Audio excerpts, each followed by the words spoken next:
من الأنانية إن وطن يعطيك من أنت صغير إلين تكبر وفي لحظة احتاج لك قلبت عليه. زعلان على تقليص الرواتب، على إيقاف العلاوة لسنة واحدة.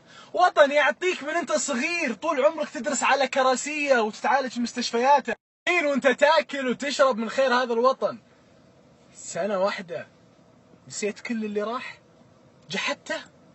أزمة وتعدي، قاعدين نمر في أزمة. دولة مستهدفة، الجنوب ومن الشمال الرافضي، وما زلنا ندكهم دك. لا ده عشان مين؟ ولا احنا يوم قالوا راتبين نصفق ونغني ونطلع في الشوارع، يوم قال الوطن محتاجكم كلكم رفعتوا يدينكم ما لنا دخل. كلنا نتحمل المسؤولية، كلنا عايشين في هذا الوطن، كلنا عايشين مستأمنين وبأمن وأمان وناكل ونشرب. كلنا لازم نكون يد واحدة. إذا قال لك الوطن خذ، إي والله هذا الوطن.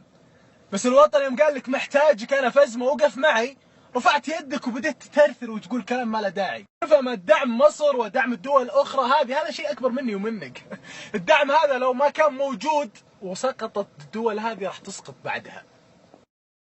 مصر ودعمنا للدول الثانية مو حبا فيهم، لا حبا لاستقرار المنطقة، لأن المنطقة لو ما استقرت احنا ما راح نستقر.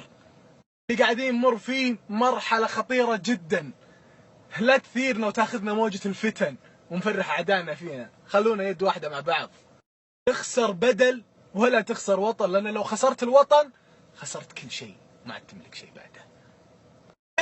بإذن الله أنها أزمة وتعدي، ونحن على السمع والطاعة بما يأمر فيه ولي الأمر لعز الإسلام والمسلمين.